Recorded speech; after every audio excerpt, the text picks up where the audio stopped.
안녕하세요. 이베스트 투자증권의 염승환 이사입니다. 계좌를 신규 개설한 고객님께 요약집 주식 상품권 10달러를 드리는 이벤트를 진행합니다. 영상 하단 더 보기란을 통해 많은 참여 바랍니다. 네, 안녕하세요. 이베스트 투자증권 염승환 이사입니다. 자, 오늘 2023년 5월 12일 그 시장 함께 읽기 시작을 하도록 하겠습니다.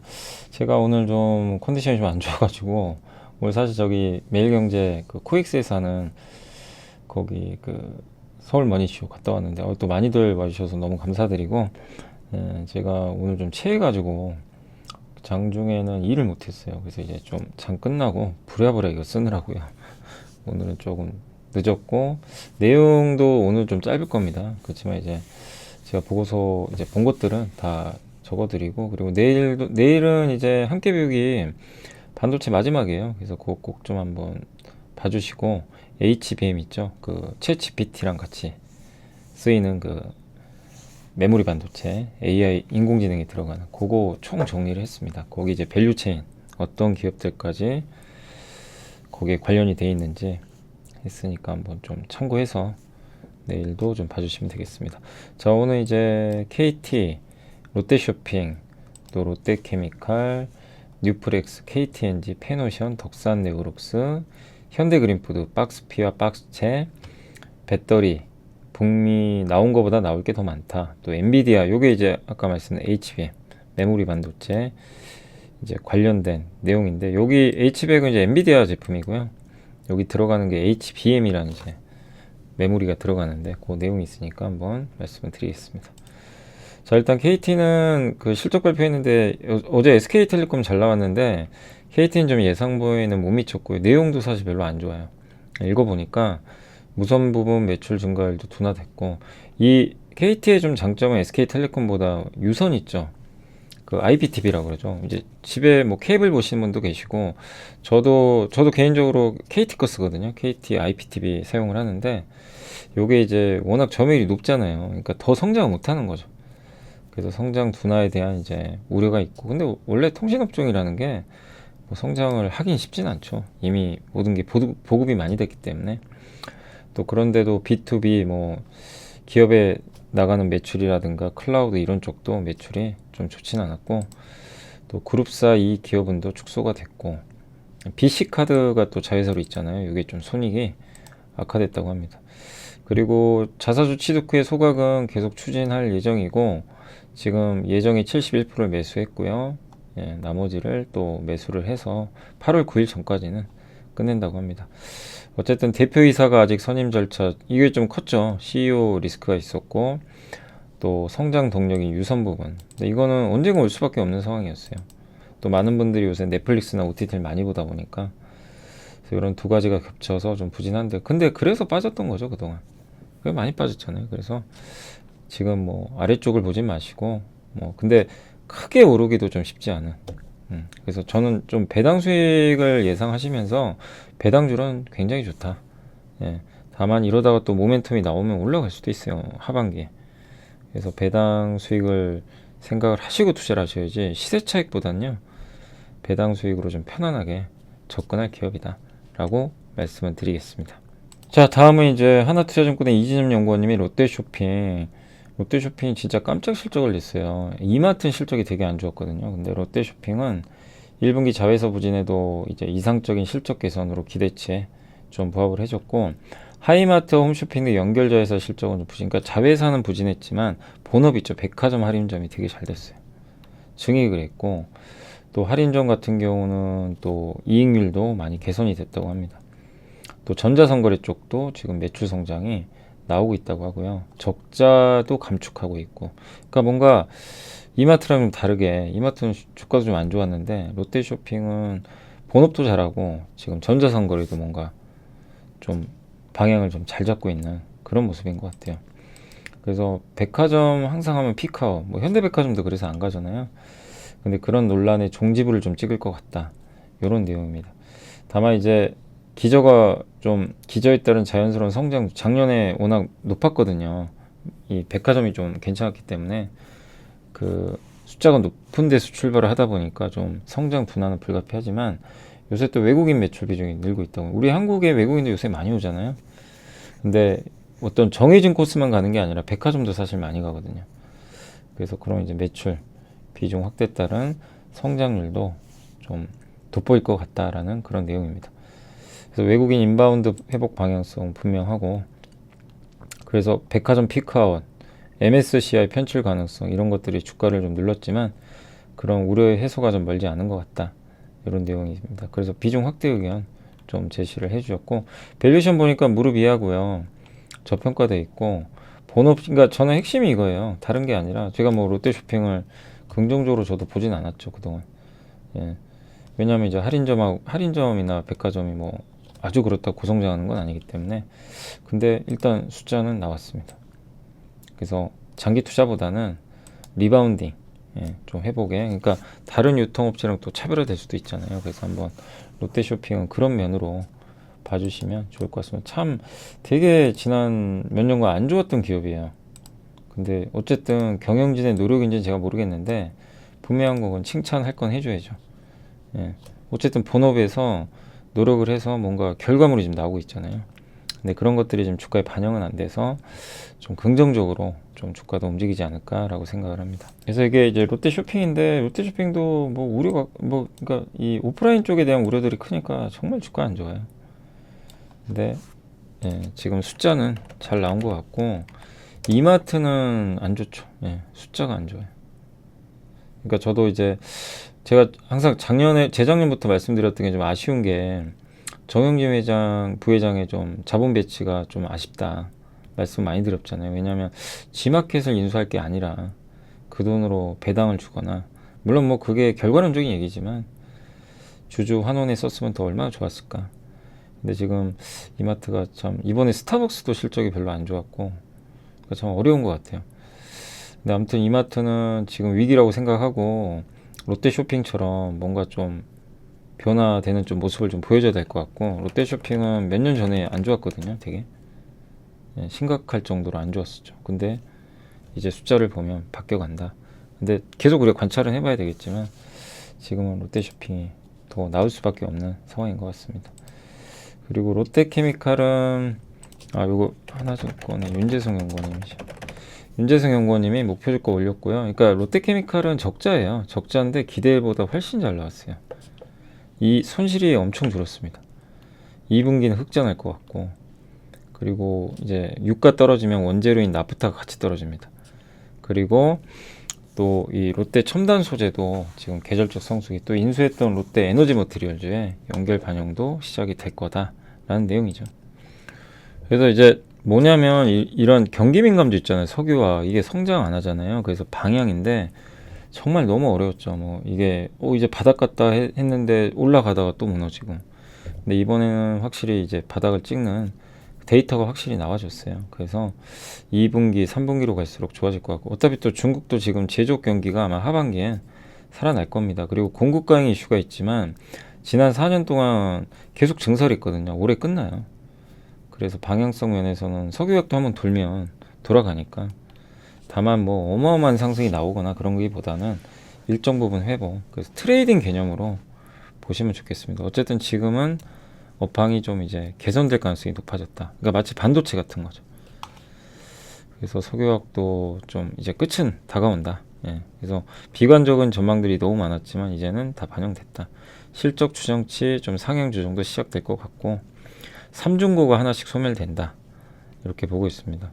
중국의 탈탄소 정책도 영향을 줬는데 이게 후퇴 중이고, 원유 수출량은 계속 원유 수출이 느는 건 좋은 거예요. 유가가 떨어져야 사실은 석유화학은 좋죠. 원재료를 쓰니까. 이란 또한 원유 수출량 최대치고, 공급 병목 현상 이것도 풀리고 있고, 중국 에틸렌 증설 사이클도 막 빠지고, 그래서 최악의 흐름이다. 그래서 이제부터는 좀 긍정적으로 봐도 되는 구간이고, 이렇게 되면 뭐 롯데케미칼, 금호석유, 또 이 대한유화, 롯데정밀화학 이런 기업들도, 또 SKC의 그 석유화학 사업부, 뭐 효성 첨단 소재, 많은 석유화학 회사들 있잖아요. 이런 기업들도 어쨌든 이제 롯데케미칼의 이런 훈풍을 이어받아서 좋은 그림들이 좀 나오지 않을까. 근데 가장 핵심은 중국이 살아나야 되는데, 중국이 아직까지는 안 좋지만 하반기는 좀 개선되는 측면으로 전망을 하고 있기 때문에 좀 나아지지 않을까라고 생각합니다. 그래서 방향은 확실히 이제 돌려간다. 요게 이제 뭐 윤재성 연구원님만 의견이 아니고요. 오늘 모든 보고서가 대부분 다 그 비슷한 얘기를 하고 있어요. 그래서 말씀드렸고, 그 다음 메리츠 증권의 양성수 연구원님은 뉴프렉스 목표주가 8,400원이고요. 1분기 실적은, 그러니까 실적으로 갈 기업은 아직은 아니고요. 이제 오큘러스 그 VR, AR 기기 있죠. 이렇게 끼는 그 매출도 작년 고객사의 신모델 부진으로, 아무튼 작년에 나온 거 있죠. 그건 너무 비싸가지고 잘 안 팔렸어요. 그 페이스북에서 출시한 메타 플랫폼이죠. 이름이 바뀌었지만 VR, AR 매출의 경우는 이제 퀘스트 3가 이게 주력이에요. 요게 이제 곧 나오는데, 요게 이제 공급이 이달 말부터 시작될 가능성이 높다고 합니다. 대당 6대 카메라 탑재되고, 퀘스트 2가 전작 모델이거든요. 예전 모델. 작년에 나온 거는 좀 고가형 모델이고, 그거 제외하고 보급형 모델인데, 요것보다 이제 탑재량이 더 많아져요. 당연히 좋을 수밖에 없는 거죠. 그리고 가격도 합리적인 대중적인 가격에 출시됩니다. 이게 너무 비쌌어요. 퀘스트 프로. 그래서 내년까지 모멘텀이 이어지고, 또 북미 고객사가 출시할 또 벤츄라라는 보급형 신모델이 있는데, 여기도 공급을 할 걸로 예상을 하고 있고, 또 내년 하반기에 이 출시가 좀 될 걸로 보이는데, 이 제품은 요거는 여기로 가야 되겠네. 네, 맥락이 안 맞아서. 또 올해 이제 연말에나 내년 초 출시가 유력한 국내 고객사, 아무래도 삼성전자겠죠. 예. XR 기기 향으로도. 또 애플글은 공급을 아마 안 할 가능성이 높아요. 예선 애플 쪽은 아니에요. 근데 모르죠. 나중에 할 수도 있는 거니까. 근데 이제 주력은 저기 메타 플랫폼하고 삼성전자 쪽이고요. 멀티프로 올릴 요소는 이제 VR, AR 쪽이다라고 보시면 좋을 것 같습니다. 아무튼 핵심은 VR, AR 기기 시장이 이제 개화하는 쪽이니까, 또 애플이 뛰어들어야 돼요. 무조건 애플이 들어와야 시장이 커집니다. 그 제가 이제 계산을 해보니까 지금은요 좀 밸류 부담이 있어요. 근데 허리 라인이, 왜냐면 무릎까지는 안 가겠죠. 왜냐면 VR, AR 기기 성장하니까. 그래서 2.12배예요 PBR. 계산해보니까 6,300원 정도 됩니다. 그 아래면 좀 나쁘진 않은 것 같아요. 밸류상으로. 네. 그래서 주가 견조하죠. 되게 견조한데, VR, AR에 대한 너무 과도한 낙관을 하지 마시고, 다만 저렇게 좀 밸류가 낮아질 땐 또 모멘텀은 있으니까 대응할 만하다. 그리고 주식수가 좀 늘어날 텐데 15만 주밖에 안 돼요. 그 주식 매수 선택권이 있어서. 그래서 크게 뭐 그런 이슈는 없습니다. 오버행 이슈는 없다. 수급 이슈는 별로 없다라고 보셔도 좋을 것 같습니다. KT엔진은 실적은 역시 안 좋았어요. 주가가 좀 빠지면 거 보니까 좀 미리 우리가 예상을 했죠. 예. 근데 어쨌든 그렇게 썩 좋지는 않았고, 예. 그래도 시장 기대치에는 그냥 딱 맞게 나온 것 같습니다. 일반 담배, 뭐 전자담배 이런 것들은 견조한데, 원재료 가격이 좀 올라가지고요. 수익성이 좀 안 좋았어요. 외산 담배니 포함한. 예.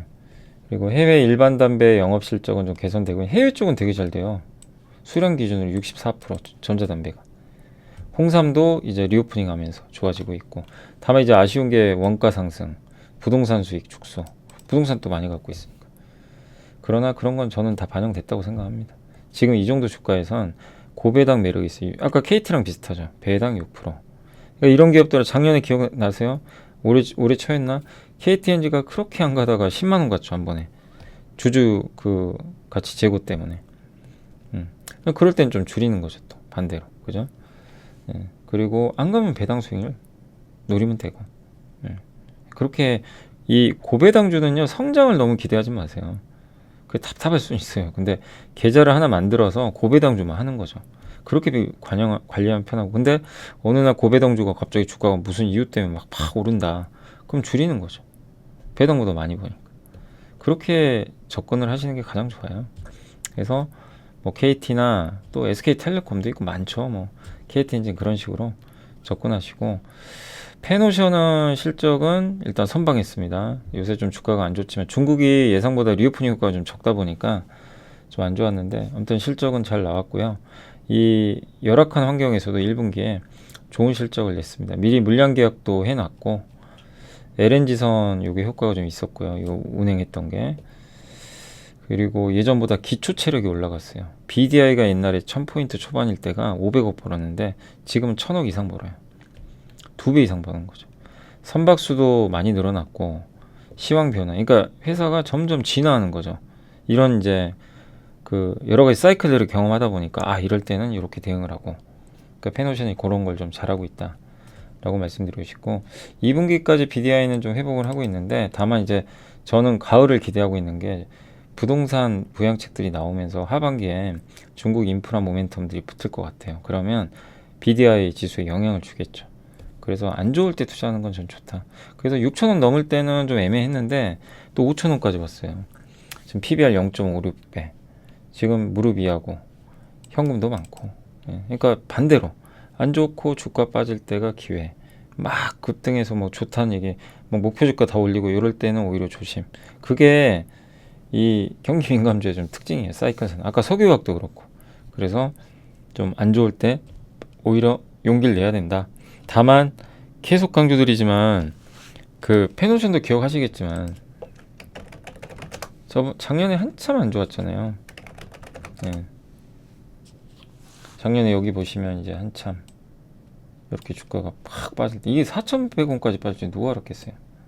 저도 한 여기가 바닥인 줄 알았어요. 그때 밸류 계산해 보니까 여기서도 더 한 20% 더 빠집니다.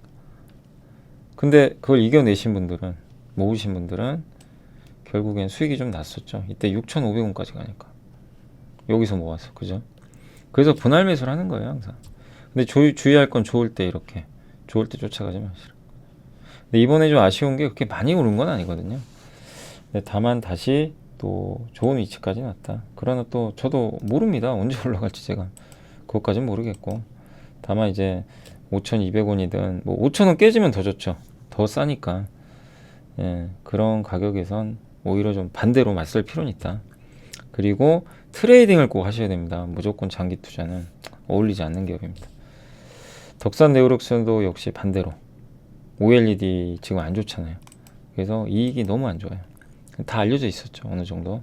근데 그거보다 훨씬 안 좋으니까 주가 부진해서 먼저 빠져 있었고, 근데 3월부터 매출이 증가하기 시작했대요. 예.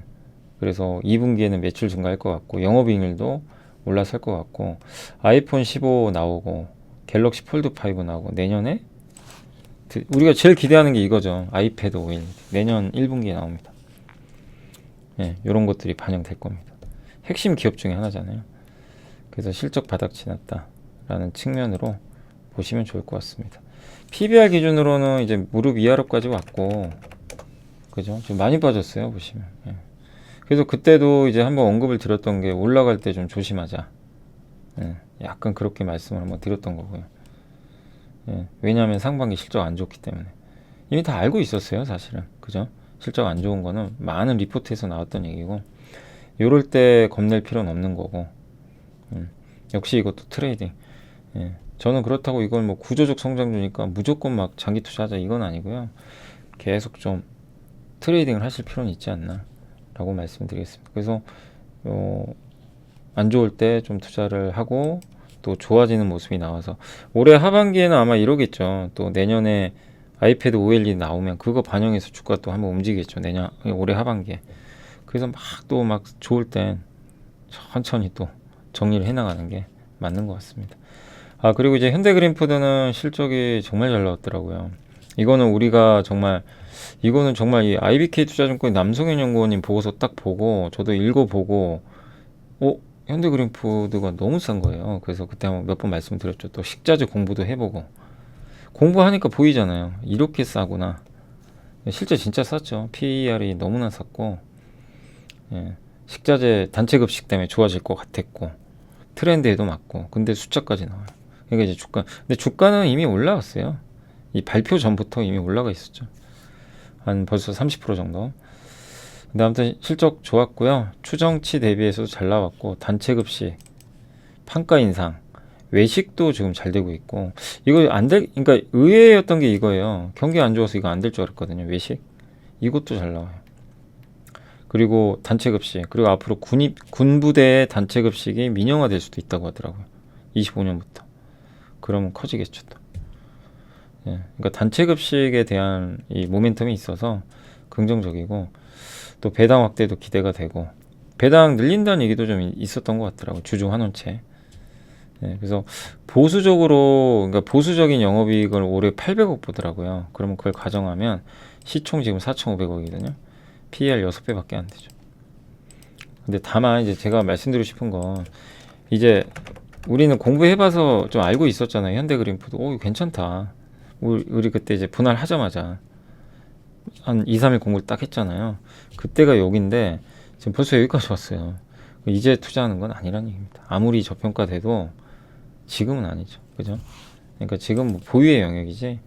그러니까 항상 우리가 차트를 보는 이유는 뭐냐면 이렇게 밴드 같은 걸 보는 이유는 내가 이걸 이거 내용 좋잖아요. 이거 딱 들으면 사고 싶잖아요. 근데 기술적도 그렇고 지금 사기는 좀 이미 또 올라왔단 말이에요. 예. 그래서 또 이 좋은 것들은 어느 정도 우리가 알고 있었잖아요. 그래서 그 말씀을 드리기 위해서 한번 또 보여드린 거예요. 그래서 조금 지금은 투자는 아니다. 저는 그렇게 말씀드려요. 또 모르죠. 나중에 주가가 좀 흔들린다면 그때 보시고. 안녕하세요. 이베스트 투자증권의 염승환 이사입니다. 계좌를 신규 개설한 고객님께 요약집 주식 상품권 10달러를 드리는 이벤트를 진행합니다. 영상 하단 더 보기란을 통해 많은 참여 바랍니다. SK증권의 안영진, 강재현 박스피어 박스채인데 세상의 중심에 에코프로가 있었는데, 그러니까 에코프로가 진짜 중심이었죠. 근데 요즘에 주가가 안 좋죠. 또 어제 이동채 회장의 그 이제 징역형이 선고가 됐고, 그러면서 이제 주가가 거의 급락을 했는데, 근데 이게 에코프로 주가가 코스닥에 영향을 엄청나게 줘요. 그래서 중요하죠. 그래서 카카오 당시에 코스닥 지수, 카카오가 고점, 물론 카카오가 이 당시에 좀 고점을 만들면서 하락하면서 같이 빠졌는데 상징성이 좀 있었죠. 근데 지금은 약간 이제 에코프로가 그런 역할을 하고 있다는 거예요. 에코프로가 좀 이렇게 약간 꺾이고 있다 보니까 코스닥이 힘을 못 쓴다. 이런 구간에서는 가벼운 코스닥보다는 그 코스피를 사자. 이런 내용입니다. 그래서 지난 3월보다 위험 선호 심리가 높지 않고 CFD 계좌 이슈죠. 이거 보면서 제가 느낀 게 혹시 DYPNF 아시죠? 우리 그 함께 배우기 시간에 2차 전지 새로운 기업으로 그때 이제 너무 저도 주가가 올라가지고 내용은 좋더라고요. 공부해보니까 야 이런 기업 괜찮다. 근데 주가 레벨은 높았죠. 보시면 주가 이렇게 많이 올랐어요. 그러니까 이제 저도 밸류 부담이 있다고 말씀을 드렸던 거고요. 근데 이거 왜 빠진지 아세요? 지금 갑자기 지금 난리가 났어요. 이 CFD 물량 나왔다고 하더라고요. 근데 모르겠어요. 이것도 주가 조작인지는. 거기 이제 그 기업에 속해 있지 않았던 걸로 알고 있는데, 와, 여기 보시면 SG 보이시죠? 여기. 그냥 갑자기 여기 무너져 버린 거예요. 괜찮은 기업으로 알고 있거든요. 그러니까 한번 좀 다음 주까지는 지켜보세요. 슈퍼개미란 분이 뭘 이렇게 주주신 것 같은데, 이분이 여기 보면 한 분이 뭘 이렇게 올렸더라고요, 글을. 예. 반대 매매 때문입니다. 이게 반대 매매. 그렇죠. 그래서 우리 공부를 해봤지만 저는 오히려 좀 모르겠습니다. 제가 뭐 다음 주에 어떻게 될지 모르지만 기업 내용의 문제만 아니면 좋은 또 기회가 될 수도 있겠지만, 근데 이게 지금 빠지는 이유가 이게 CFD 때문에 빠진다고 하더라고요. 그러니까 저도 이게 모르겠어요. 어떻게 될지는. 수급 뭐 제가 예측할 부분은 아니고 한번 기사 읽어보세요. 여기 큰 돈 투자하신 분이 반대 매매 자기 거 나간다 뭐 이런 얘기 하신 것 같더라고요. 근데 참 이게 SG발 사태가 지금 보통 심각한 게 아닙니다. 참 어렵네요. 뭐 예측이 안 되니까 저 기업마저도. 저도 되게 괜찮게 봤던 기업이거든요. 저는 이제 공부를 해서. 근데 어쨌든 이제 여기서 우리가 느낄 수 있는 건 아무리 좋은 기업도 너무 올랐을 땐 반드시 기다리는 건 맞는 것 같아요. 공부는 해놓고. 꼭 뭐 저런다는 건 아니지만, 그러니까 정말 참 이게 쉽지가 않네요. 아무튼 여기 내용은 그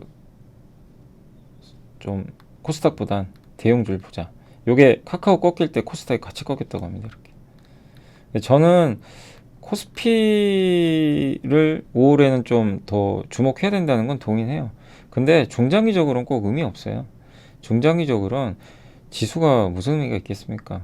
코스닥이 좋은 거 있으면 투자하면 되는 거고 싸고, 코스피도 마찬가지고. 다만 이제 5월이나 6월을 봤을 때 요 의견은 맞을 수 있다고 저는 봅니다. 지금 왜냐면 대형주가 못 간 게 많으니까. 그리고 배터리는 북미에서 나온 것보다는 이 배터리가요 앞으로 1765기가와트 필요하대 북미에서만. 근데 619기가와트밖에 없어요. 그래서 앞으로 1146기가와트를 더 만들어야 된대요. 배터리한테 좋은 거죠. 근데 여기에 중국이 못 들어가잖아요. 네. 그래서 모멘텀은 충분하다. 다만 이제 너무 많이 올랐으니까 쉬는 거죠. 근데 여러분이 이제 배터리 기업 갖고 계신 분들이 주의하실 건 뭐냐면 그 AMPC 보조금 있죠. 요 수혜가 계속 이어져야 돼요. 우리 예상보다 약하면 안 돼요. 요게 계속 이어질지 아직 구체적인 가이드라인은 없어요. 그 다음 LFP 배터리에 대한 수요가 증가하고 있잖아요. 여기서 중국이 미국이 들어가면 안 됩니다. 그건 악재가 될 수 있어요. 경쟁을 해야 되니까. 중국을 어쨌든 미국이 막아주고 있어요. 아마 중국은 못 들어갈 걸로 저는 생각합니다. 혹시라도 중국이 우위에서 들어가면 밸류가 할인돼 버려요. 갑자기 2차 전지가. 그러니까 이 부분은 체크를 계속 하셔야 됩니다. 왜 해야 되냐면 주가가 바닥이 아니잖아요. 많이 오른 상태에선 저런 리스크들이 혹시 있을 수 있으니까 계속 우리가 체크를 해야 되는 거죠. 그래서 Q, 모멘텀, 그러니까 물량 성장을 의심할 필요는 없는데 이슈에 대해서는 좀 생각을 해보자. 그 얘기고 마지막으로 이제 엔비디아가 H100 수요 증가 얘기를 했는데 그러니까 엔비디아 한 거 아니고 그 H100이란 그 GPU죠. 반도체 수요가 아마 증가할 것 같은데 A3 시스템이 뭐냐면 구글에서 만든 시스템입니다. 인공지능, 챗GPT 같은 AI 모델 학습에 최적화된 건데 여기에 사파이어 래피즈 인텔 CPU 들어가고요. 2TB의 DDR5 이게 굉장히 비싼 걸로 알고 있고요. 8개 엔비디아 H100 그래픽 카드가 들어갑니다. 여기에 제가 알기로는 그 하이닉스 그 HBM3가 들어갔던 걸로 제가 HBM2인가요? 3인가 아마 그게 들어갔던 걸로 기억은 나는데 한번 확인해 보세요. 예. 그리고 내일 함께 배우기 시간에 내일 오전에 10시에 함께 배우기 요거 올라가요. HBM3. 예, 요 인공지능 관련된 그럼 그거 딱 내일 영상을 보시고 이걸 다시 보시면 무슨 얘기인지 정확히 이해가 하실 거예요. 지금은 좀 헷갈릴 수 있어요. 아무튼 그 HBM 필요하고 요게 하이 밴드위드 고대역폭 메모리 반도체죠. 차선이 되게 넓은 요 반도체인데 이게 고성능이죠. 여기가 GPU 엔비디아 같은 GPU랑 같이 가는 거고 요걸 해주는 본딩 장비, 패키징 장비를 한미 반도체가 하죠. 한미 반도체가 많이 오른 거죠. 예. 그리고 메모리와 서버 CPU 업체 입장에서는 AI 연산 수요가 아직은 전체 수요에서 1%밖에 안 된대요. 나중에 커지겠지만 근데 대당 단가가 올라가는 효과는 있죠. 하지만 전체 산업에서 큰 수요 진작 효과는 아직은 크진 않아요. 예. 그래서 이제 이런 게 있어도 마이크론이 좀 많이 못 올랐던 이유 중에 하나죠. 근데 AI 수요 증가는 어쨌든 플러스예요. 예.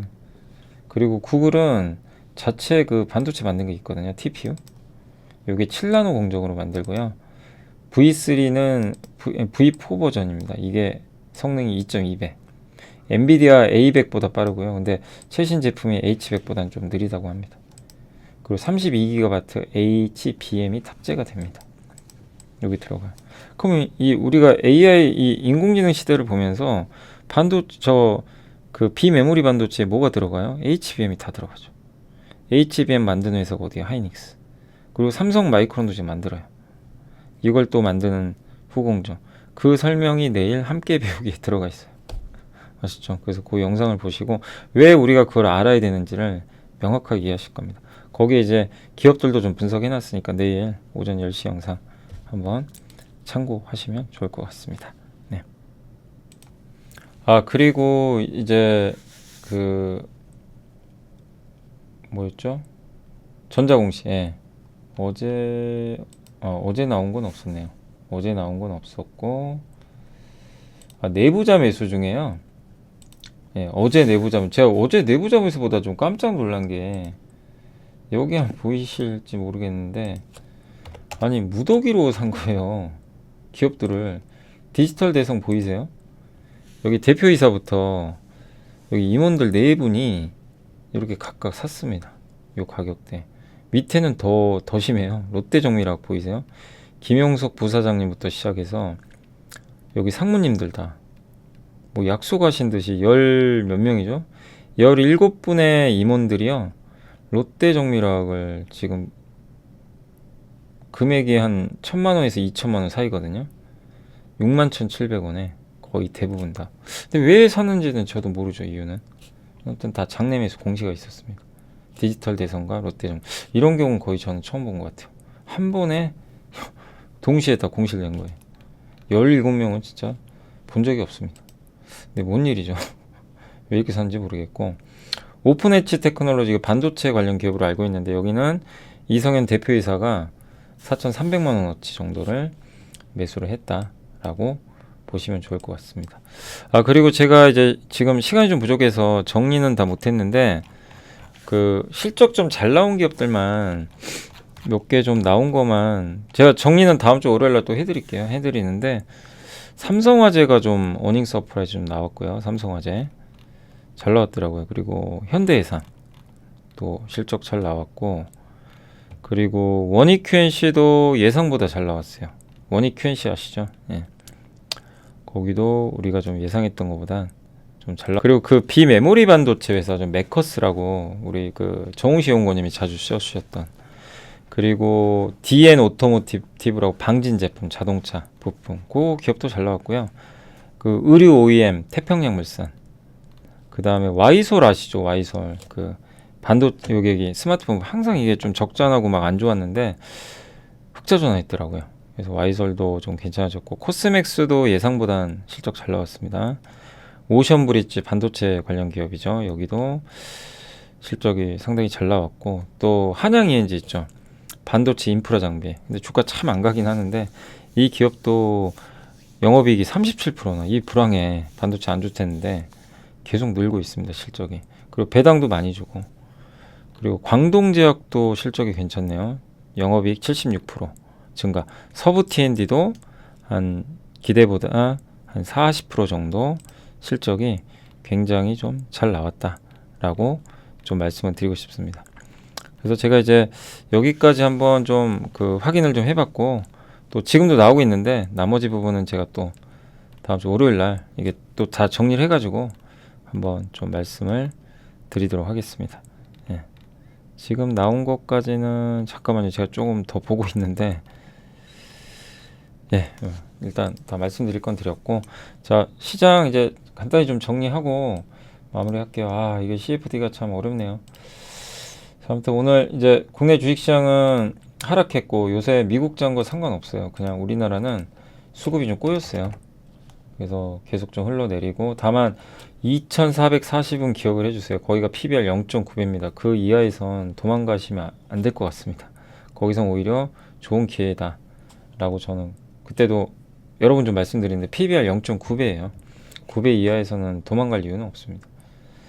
그냥 봐주시고, 그 다음에 오늘 이제 외국인 기관이 좀 팔았죠. 그래서 오늘 좀 수급은 안 좋았고, 주로 오늘 외국인들은 좀 판 게 화학주 위주로 좀 팔았고요.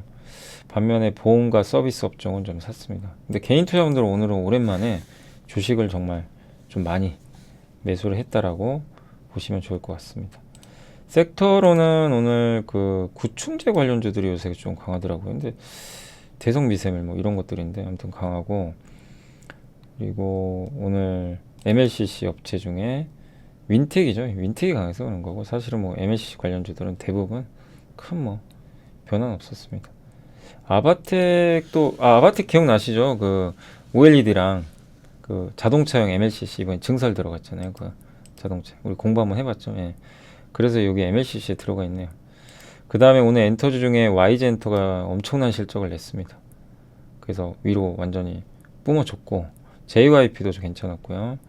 오늘은 또 2차전지 장비주들 좀 일부 괜찮은데, 이 2차전지 장비라고 하긴 좀 그렇고, 탑 엔지니어링이 아마 실적이 좀 괜찮았던 것 같더라고요. 그리고 인터넷 대표주 오늘 네이버 카카오, 요새 네이버 좋죠. 반도체도 오늘은 DB하이텍하고 하이닉스가 좀 좋았는데 삼성전자 조금 쉬어갔던 것 같습니다. 로봇주들 요새 계속 분위기 괜찮고요. SBB테크도 예전에 제가 그 수요일날 라이브 할 때 한번 물어보셨던 것 같은데 오늘 괜찮았네요. 그 다음에 오늘 3D 낸드 쪽도 좀 원익 QNC 아까 그 실적, 그리고 한 분이 그 제우스도 물어보셨던 것 같은데 오늘은 뭐 이런 기업들 다 괜찮았고, 아까 한양 ENG도 실적은 좀 잘 나왔습니다. 자동차 쪽은 오늘 그 쌍용차가 좀 좋았어요. KG 모빌티. 모비스만 좀 안 좋았네요. 네. 특별한 뭐 이슈는 없었습니다. 그리고 카지노 회사들은 토비스만 좀 좋았고요. 그리고 아이폰 관련주도 일부 상승했고, 그러나 대부분 좀 부진했고, 히토류 관련주 좀 빠졌고, 골판지는 신대양 제지도 그 아까 DYPNF처럼 CFD 쪽인가 봐요. 예, 여긴 또 모건 쪽인데 왜 이렇게 난리들인지 모르겠네요, 진짜. 예, SGO 주가 조작 사태 때문에 이게 도대체 너무 많은 분들이 피해를 보니까 이게 보이세요? 아니 그냥 갑자기 폭락을 해요. 저 그 CFD 반대 매매 같더라고.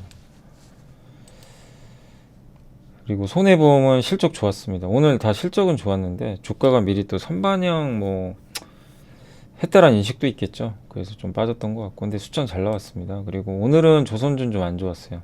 대부분 좀 쉬어갔습니다. 게임주도 오늘 좀 좋진 않았고요.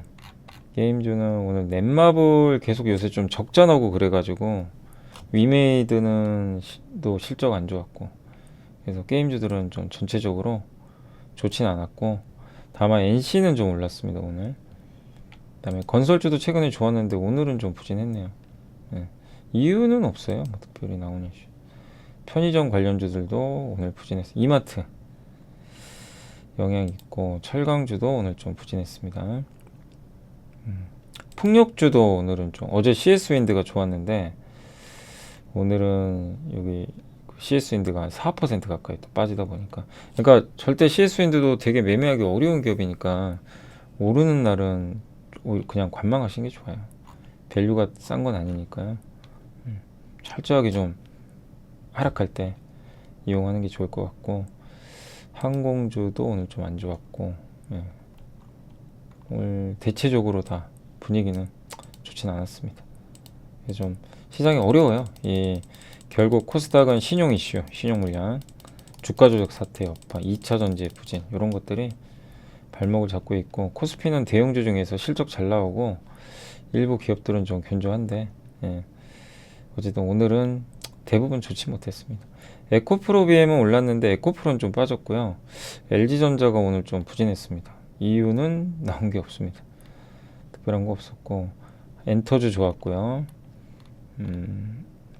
그리고 하나솔루션 다시 좀 빠지고 있고, 하나솔루션은 조금만 더 지켜보세요. 예, 좋은 가격이 지금 오고는 있는 것 같아요.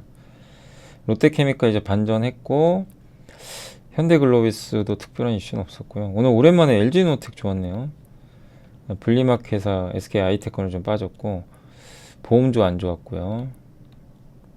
그리고 넷마블이 좀 오늘 안 좋았고, 코스모 신소재도 좀 많이 빠졌습니다. 코스모 신소재는 그 기대에 못 미쳐서 그런가요? 이익이 아까 실적 발표했던 것 같은데. 그리고 철강주도 좀 부진했고, 건설주 다 부진했습니다. 금양도 안 좋았고요. 예. 몽골 관련된 그 어제 공시가 있었죠. 근데 그런 것들도 좀 꼼꼼하게 꼭 크로스 체크를 해보시는 게 좋고요. JYP 좋았고, 예, 풍력주 안 좋았고, 보험주 안 좋았고,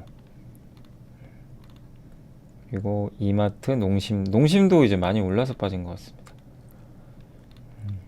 그러니까 거의 지금 좋은 게 없어요. HPSP는 이제 반도체 장비, 여긴 또 괜찮았는데 대부분 좋지가 않았네요. WCP는 분리막 2차전지 다시 밀려버렸고, YG엔턴 뭐 정말 어마어마한 실적을 냈습니다. 시젠도 실적이 안 좋더라고요. 명신산업은 그 테슬라 관련주인데 오늘 10%나 주가가 올라간 것 같습니다. 자, 아무튼 이제 오늘 이 정도 좀 말씀을 드리겠습니다. 아무튼 오늘 이제 고생들 하셨고, 시장 좀 어렵습니다. 다시 또 약세 흐름으로 또 장이 전환돼서 흘러내리니까, 그러나 내려온다고 도망갈 게 아니라 오를 때 조심하고 흥분하지 마시고 기다리고, 밀릴 때 이제 투자 기회로 활용하시면 좀 좋을 것 같습니다. 그래서 그리고 아까 뭐 롯데케미칼도 있고 우리나라의 삼성전자, 뭐 하이닉스 같은 반도체도 있지만, 특징은 안 좋을 때 이제 하반기에 좋아진다면 그런 걸 생각하시고 대응을 하시면 될 것 같아요. 예, 항상 그러니까 경기 민감주는 민감주대로 특징에 맞게 대응하시고, 성장주는 또 성장주대로 대응을 하시면 좋겠습니다. 자, 오늘 이제 여기서 좀 마치도록 하겠고요. 제가 오늘 좀 죄송하게 좀 컨디션이 그렇게 좋은 편은 아니어가지고 좀 목소리도 힘이 없는데 빨리 좀 주말에 쉬어가지고 월요일날 재충전해서 다시 좀 정상적으로 복귀하도록 하겠습니다. 자, 오늘 고생하셨고 내일 또 오전에 올라온 영상 좀 잘 시청해 주시면 감사하겠습니다. 또 오늘 고생하셨습니다. 감사합니다.